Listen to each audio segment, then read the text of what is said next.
you see live, we're live in the corner. Hi guys, we are live for another Sunday Lunch and Learn with our level 1 students. We have 2 students with us right now. Others probably will be joining, maybe not. We'll see. If not, you guys get extra attention, which is awesome. You're the smart ones. No, I'm just kidding.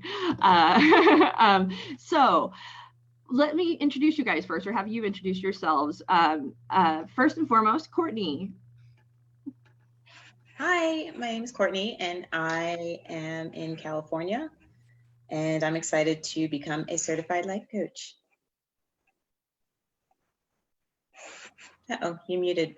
Oh, I hit unmute and I didn't hit it. And up next we have Lynn. Hi, I'm Lynn Boykins. I'm in Martinsburg, West Virginia, and I have been enjoying this life coach class. At this time, I'm just learning and excited to see how I'm going to utilize my skills. I mean, it's exciting. Every class is exciting. Like, this is one of my favorite things, is getting to come in and do these. So hi everybody, I'm Brooke. I am the Chief Marketing and Operating Officer of Certified Life Coach Institute. And I am also here to help and serve. If you guys have any questions who are watching, please ask, feel free to interact. We'd love to hear from you. And let's begin. Who wants to start? Either one of you. We'll go with Courtney. We were talking about a little something before we went on. We were talking about LLCs and things of that nature. So, oh, wait, we may have Kelly joining us. Kelly, are you going to join us? He's eating though, so we'll give him a moment. So Courtney, go ahead and ask your question again, if you don't mind. Yeah, so thank you, Brooke, for having this space. But I just wanted to know, did I need to get an LLC to be able to conduct the business? And we were saying this, my best suggestion is to wait, to just do the DBA. And the reason for that being is you can still file as sole proprietor and you're not going to have to pay that extra fee. In California, it's $800 extra a year to have your LLC. And that's really unnecessary until you get employees or you're making a certain amount of money, because really the most effective or the most cost efficient LLC option is the S Corp, and you can't do that S Corp until you are able to pay yourself a reasonable fee, which is a reasonable wage, is what I meant to say. So what that means is, what you'll want to do is Google what a life coach makes in your area and the average, and that would be what they would call your reasonable wage. So if that's 70,000, if that's 50,000, until you're making that minimum amount, I probably wouldn't even consider it. I would, but what I would do is do the DBA, do the EIN, and move forward that way as well. The one thing too, a lot of people wonder about this. This is a question that comes up a lot, is if I do a DBA, or if I do my LLC or EIN under one name, does that mean that everything has to match that name on the front end? And what that means is on your website, on your URL, does it all have to match? And it doesn't. That's the backside. So on the backside, that is what people don't see. It'll be what shows up on your receipt, maybe what shows up in if somebody was writing you a check, who they would write a check to. But the front end is marketing. So you can really put a stamp of just about anything on the front end.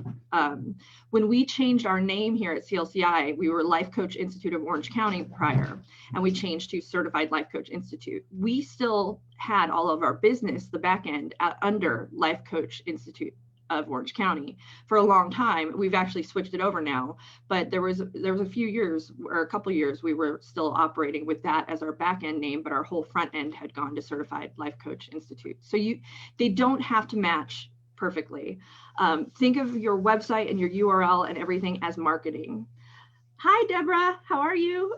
She says, Deborah says, congratulations, everybody. But that was a great question. Do you have any, did I answer it clearly for you? Yeah, can you just, and you explained it a bit, but I just wanted to clarify, I guess, using different names. That kind of threw me for a loop a little bit. So what that means is, a lot of people, when you're getting in there, do you have your URL yet, your website, essentially?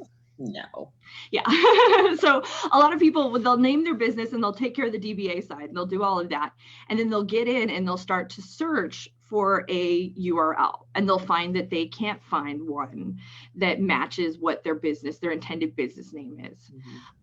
So that doesn't mean stop everything. You have to refile, you have to redo everything. No, that doesn't at all. What that means is that you can keep your business side the same, and you can keep your front. You're just having the front end be a little different, and that's okay. That is, it's not going to end, because the only one who really sees the business side is you, the IRS, your bank, and those folk. Nobody else is ever going to have access to that, so it's okay if doesn't match perfectly. Okay, right. So just to touch base on the name specifically, right? My first name is spelled a little different. How important is it, and maybe this can help other people too, how important is it to, when you're finding your URL, right, your website name, to simplify it? And how simple is too simple?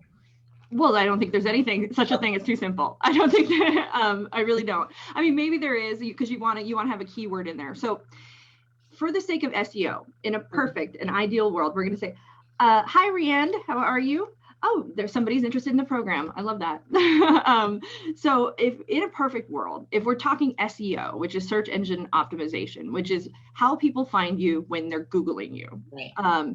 And that's kind of important because Google owns 92% of the searchable market share at the moment. So what you want in an ideal world is to have a keyword in your URL, a keyword in your title, and a keyword in your description. So if that was coach, we'd want coach in the URL, coach in the title, and coach in the description. And when I say URL, I'm speaking to the yourwebsite.com or whatever that may be. So that is in a perfect world. That will help boost your numbers a little bit. I mean, it's not the end all be all though. Don't get me wrong. So when we say too simple, if you didn't have that in there, that could be an error on the side of too simple. However, imagine this. Imagine you talking to people and just having a conversation. And then at the end you're on a podcast or something like that. And at the end you say, you visit my website, and then think about something that can really roll off the tongue and people can understand how to type in right then and there, because they want instant gratification. So the something that is easily communicated is really what is the most important. Ours is way too long. Like Certified Life Coach Institute. I mean, it's straightforward, but it is way too long. Honestly, actually, we just bought some new ones, and I'm thrilled about that because I think we're going to end up going to shortening it up a bit. Because imagine every time we have to give our email addresses, it's like Certified Life. So just something to keep in mind, because it does start to get kind of like ugh after a while. But that's why, I said that about my first name. I mean, my first name is spelled different. It's not the traditional, well, I don't want to say traditional, but it's not how most commonly spelled Courtney, right? So I keep that in mind. I love it, but I keep that in mind as well. So that kind of. It is, and that would be that is the one downfall, is you would have to go Courtney spelled Courtenay, and so just keep that in mind. If you're willing to do that, then do that. And also know though that there is the opportunity for some loss of conversion just from having to do that. So one of the things your URL, you could say it could be get coached. It could be doesn't have to be that or get coaching today, and your business name could be completely different. It's still containing a URL, and it's still, so you can get creative with that. And know that 75% of the time-ish, and I'm just pulling that number out of thin air, but people are clicking it. They're not typing it in. Most of the time it's a click, there's a link, but for those times it's not, it's really effective to have something simple. So makes sense. Thank you. Kelly, do you want to talk to me? Yeah, question for you. So first, introduce yourself, please. My name's Kelly Jones. I live in Redondo Beach. Oh, okay. And it appears that I'm going to be certified later today. However, it appears. It appears. So I have an S corp. Okay. So I can just throw this. This can just be part of my corporation, right? Absolutely. Like yeah. It's just another. DBA that Mhm. goes into this S Corp. Okay. Exactly. Yeah. Uh-huh. Great. Thank you. Is that all you wanted? That's all your only question? Well, I was pretty sure that was the answer, but after listening to Courtney, but yeah, that's basically it. And well, what would you have any suggestions about, if we're looking for website development help or you know, stuff like that to get us up and running? I have a ton of suggestions, all very, very, it's going to be self-promoting. So connect with me after this and okay. I can absolutely get you information. At a minimum though, guys, this is not me. I don't get any money from this. I don't, Wix has gotten a bad reputation for SEO. They've fixed it. Wix has everything you need as far as websites go, and it is so user friendly. It's silly. It has auto emails, auto texting, booking, and they have really built it out. And it's kind of become. I was going to build software. My intention was to build software for coaches, but it's become so effective and efficient with my clients. I use it with coach clients of mine. It's hard for me to want to do that anymore because I'm like, everything is here. And what's so nice about it is it's really user friendly. Whereas as somebody who's built websites in everything in Kajabi and GoDaddy and WordPress, and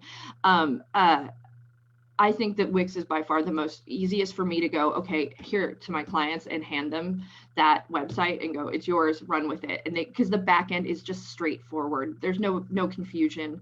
And they have fixed their SEO problems. The SEO, though, I would still get an expert to do without a doubt, just because there's a lot of little nuances and it's something that is ongoing as well with SEO. So it's at wix.com. Is that the? Yeah, just wix.com. Mm-hmm. And what's really cool, I've been wanting to do a little demo. If you use their ADI, it'll build a website for you, lickety split. It's amazing. So ADI.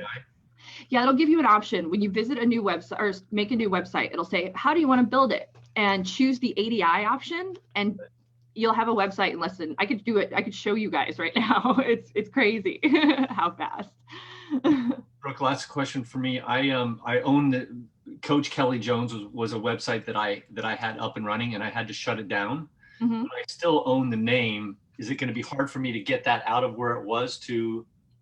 Should not be at all. Okay. Where do you own the name at? I have to look that up. Okay.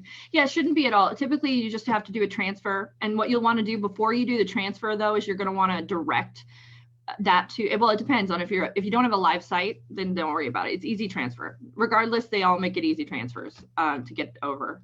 Okay. So it shouldn't be a problem at all. So, and we have somebody new who joined us. Is it Lee? Yeah.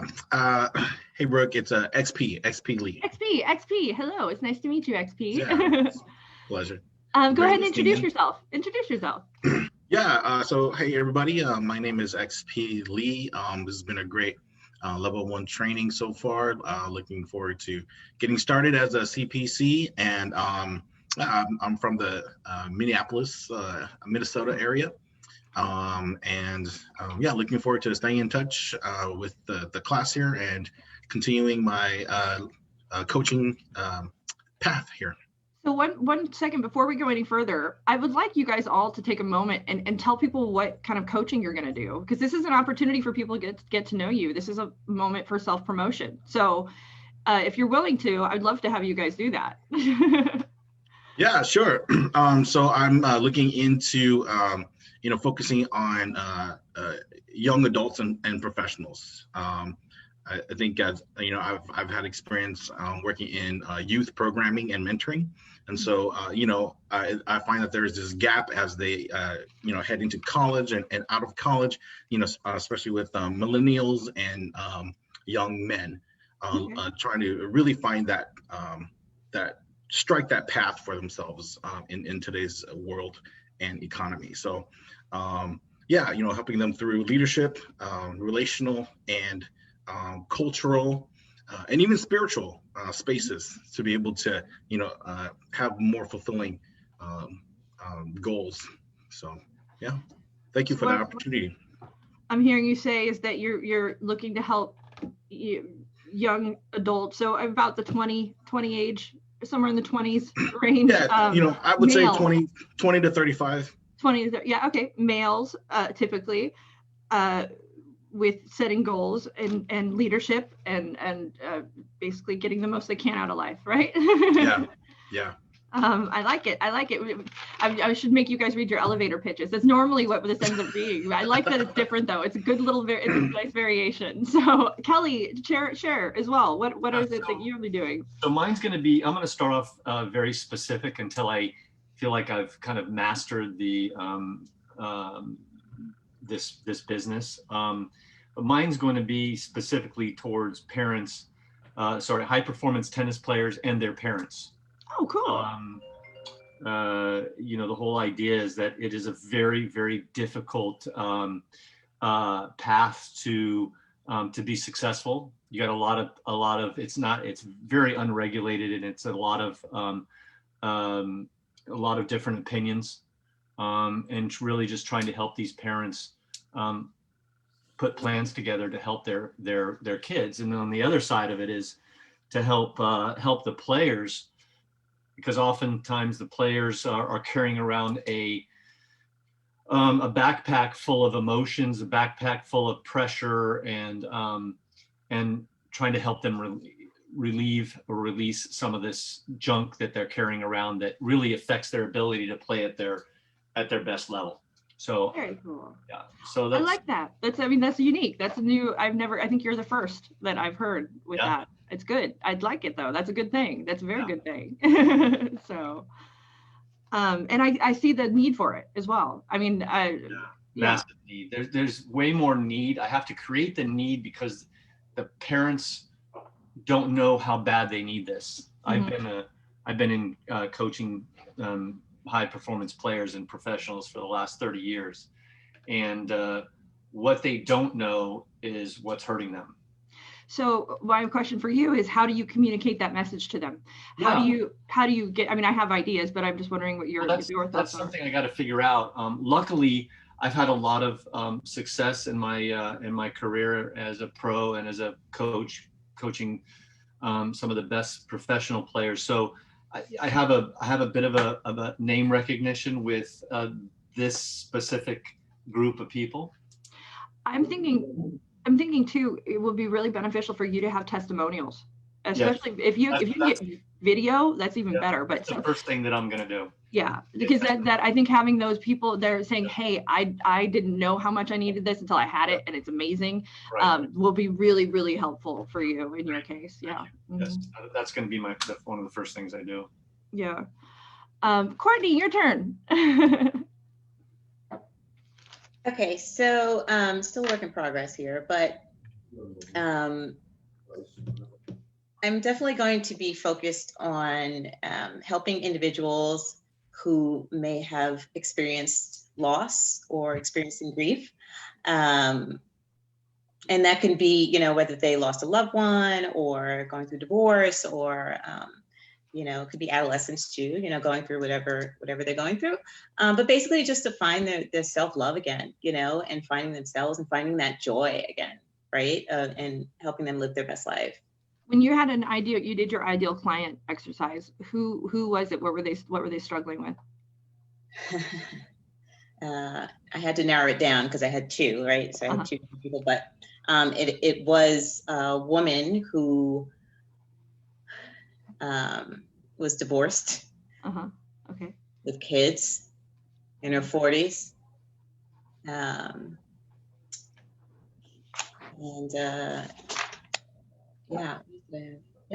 that's so. And you felt that was your ideal situation, so that was that's when your heart's saying, you're like, I can help this woman. You felt the most confident. You had that. Yeah. Okay.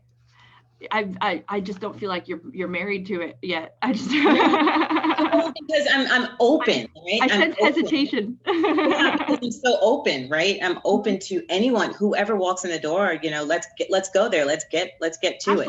Absolutely. And that's what's hard, and I understand that is that, well, I can help anybody. But the reason we have you focus on where that ideal, that heart singing moment is because there's only so much of you to go around. There's only so much, and it can change. Again, you guys are going on dates, you're not married. So, because it might change, because you might find that, oh, wait, I seem to be drawing in or attracting this kind of person. And this common theme is starting to come up over and over and over again. And at that point, that's when you go, okay, I'm going to redirect my marketing path towards this group, because it's obviously what I'm attracting. But you don't want to go too far off on the left field. There's a lot of, I think the rule of 80-20 exists in everything, because so one of the things I do when we're updating ads or Google ads or our marketing is 80-20. We leave 80% of it that's working the best, and we change the 20 that isn't, and just sort of that's how we switch. So that way we're not abruptly shaking the house or anything, because people, it's crazy. When we changed our brand, it was like boom, and there was a wake of just people having to get used to it and being shocked. So just be prepared for major changes. We'll do that to people, but it's not always a bad thing. It can lead to very good things if you just get through it. So XP, did you have any questions you wanted to ask? It might be kind of simple, straightforward, but I'm thinking that just as a individual operator, I don't need to file like a DBA or anything. You can stay a sole proprietor. You're good. I mean, that's what I did that at first. I was sole proprietor for a long time, but then I wanted to have a business name. I was going to employ people, and that's where I started to take the next steps. I mean, honestly, if you don't, Lisa, our owner, always suggests getting an EIN, because then you have a little bit of separation. You don't have to getting a business account with it. If you can, some will let you, some won't. So that it gives you that some degree, so you don't have to give your social out to people. You can just give the EIN, but it's not necessary either. It's really not. You will have to set up little things, like when you're doing if you're doing e-commerce and you're going to be having people pay you through your website, you'll have to have a business account with PayPal and not a personal account, because it just has to go that way.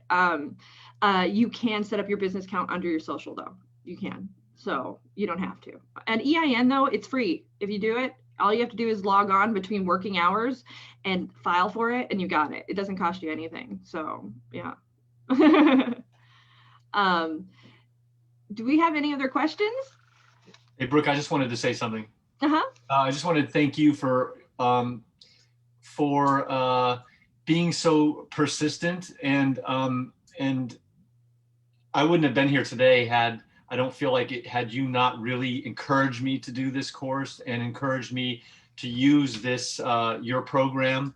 And so I want to thank you for staying with it. You had to answer a lot of emails and questions, and yeah, I just want to thank you. Oh, well, thank you. I'm blushy right now. I'm glad that, thank you for that. I think the biggest key in that is believing in what you do and believing in your product. And that's hugely important. And I believe in what we do, and I believe in our product, and I genuinely believe it's beneficial to everybody. I really, really do. Going to business or not. Yeah. Mm-hmm. Yeah, I just think it's just good information and good experience, and growth happens.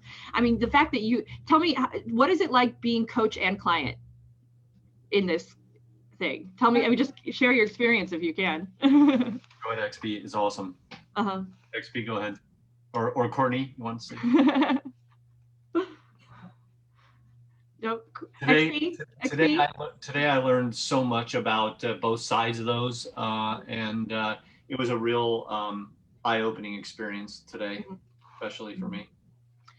Do you think, first we'll have XP and then I'll ask. XP?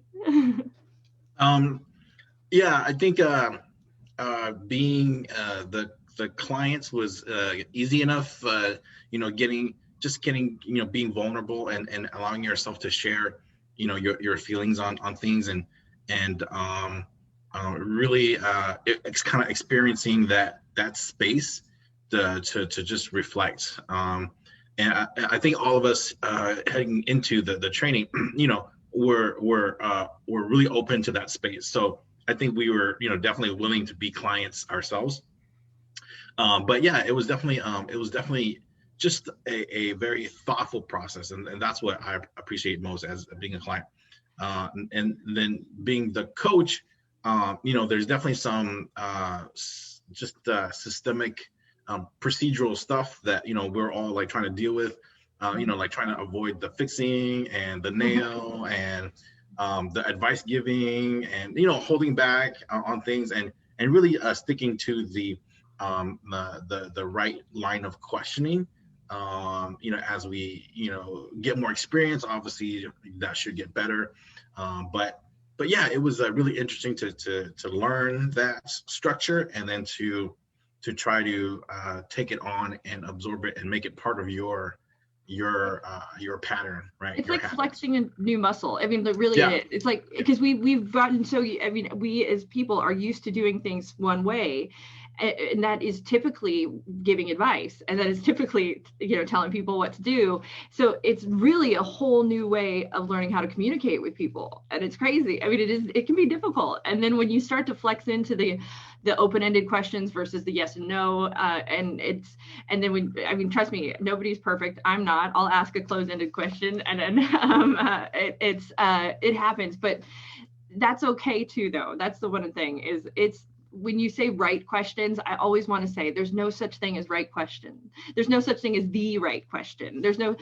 You just have to, the thing to do is just trust that client is going to give you everything you need to know, everything you need to ask, everything. The client will provide you with the questions as well as the answers. So, and that's really what the life coaching process is about. It's pretty cool. Real quick, I'm going to say, hi, Gloria. Gloria, you have your certification with Life. Well, that means you have it with Certified Life Coach Institute too, as well. She's she got certified with us when we were Life Coach Institute of Orange County, and she was asking a question about that. So what I've also found, and this is a question I was going to ask, is being the client really brings a great deal of understanding to being the coach as well, right? I mean, do you guys have the same experience? No doubt. Yeah. I think you couldn't do it without. How was observing? How do you guys like being the observer? This is just me asking now. It was pretty cool to see the interaction and to see where they're going with the questions. I really enjoyed that. Yeah, I enjoyed it. We have somebody who just joined us, by the way. Hi, Emily. Hey there. How are you doing today? I'm doing good. Go ahead, thanks. Introduce yourself, if you would. Sure. I'm Emily Ayler, excited to be going through the certification this weekend. Coming out of this, my plan is to partner with executive women to help them define and express their leadership style to get their professional goals accomplished. Very nice. Very nice. I like that. Very specific. And I really, that's a good, it was simple. I understood it and I'm there. Very nice. The one thing so that when you guys get to this point where you're putting stuff out there on your website and you're starting to do that, greatest piece of advice, not coaching, I can give you is to make sure that that first thing that you have on your website hits home with on the emotional level, just whatever that is. If that boom moment, the first thing that people see it pulls on those emotions, those heartstrings, those and just really taps into that part of people. It's the best thing in the simplest words too. Do you have any questions, Emily? No, it's kind of good. I've been listening behind while I was chowing down on lunch, so it's kind of interesting to hear about the business side of things. You were just asking about the observation. It was really helpful just being outside of the space to kind of check what would I have asked or what would I listen to or where did they go versus where I might go. So that was kind of interesting to be able to watch someone listen and to see what was happening in my mind with what I was hearing and how they did it versus how I might do it. So that was a fun part of the process for me personally. Gives you a whole other perspective, I would imagine. Yeah. Mm-hmm. Yes. And Dan did his demo. How did you like Dan's he's magical. So Yes. He just makes it look like we should all just be able to have these kind of conversations all the time. But it just slides right into it. So just slides in. That's a beautiful thing is he just starts coaching and you don't even realize it's happening until it's happened. So Lisa, our owner, when I first started working here, she'd coach me and I'd be like, I wouldn't realize it until I'd gotten through it. And I just got life coached. And I have this ongoing joke where I'm like, I never wanted to be life coached. They give me no choice. I liked my crappy life. And I have this ongoing, because it's just, you can't help but be a better human being working amongst people who are trying to make the world a better place. So it's kind of awesome.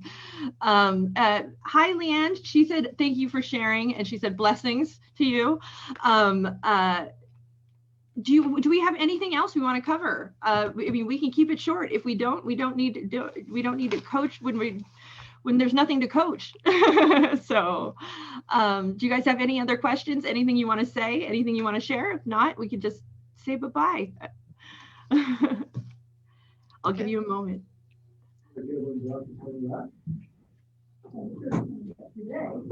I hear something in the background though. Okay, so we're gonna sign off, guys. Why don't you say bye and tell everybody goodbye? Tell everybody one more time what you do, and if there is a way to find you, tell them how to find you, if you can. We'll start with Kelly, and then I'll go around the circle.